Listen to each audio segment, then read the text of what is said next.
Барлықтарыңызға сәлем, сіздермен Назгүл, менің каналыма қош келдіңіздер. Сіздермен бүгін ерекше канапенің рецебімен бөлісетін боламын. Бұндай канапені мен әлі интернет желісінде көрмедім. Сіздерге ұнайды деген үміттемін. Құрбым Азиза осындай канапе жасауға ой салды. Шынымен қарасаң, қазақтың ірімшігінен жасалған канапе жоқ екен әлі. Бірде жасап көрсеңіздер болады. Өте керемет, үйлесімді және дәмді. Ол үшін бізге қажет бір алмұрт, таяқшалар, руккола, мейіз, қолдан жасалған ірімшік, жаңғақ және бал. Үйлесімді дәмді татып көрмегеніңізге мен сенімдімін. Жасап көруге кеңес беремін. Бір алмұртты алып, сыртын ішін тазалаймыз, ыңғайлы етіп тураймыз. Енді бәрі дайын, канапе жасауға кірісеміз. Канапеге арналған таяқшаларды алып, оған бірінші ірімшікті отырғызамыз, кейін руккола шөбін бүктеп, үшінші алмұрт, одан кейін жаңғақ және мейіз. Қалған канапелермен осылай жасап шығамыз.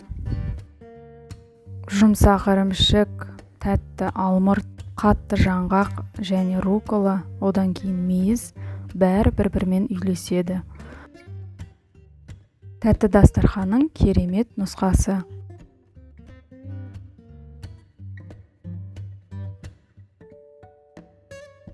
Шамамен 20-30 данадай шығады.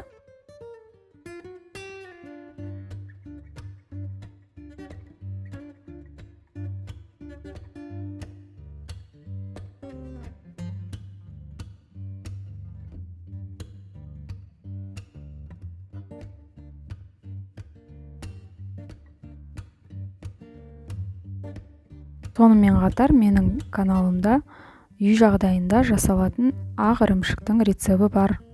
Соны қарап көрсеңіздер болады.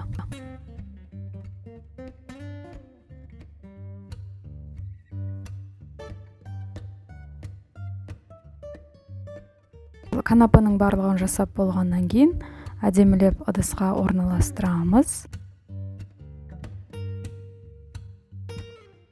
Мерекелік дастарханға жасауға кеңес беремін.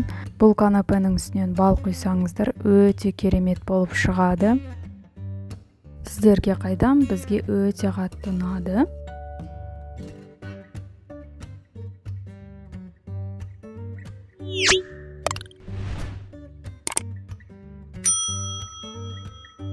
Достар, менің каналыма тіркеліп, лайк және пікір қалдыруыңызды сұраймын.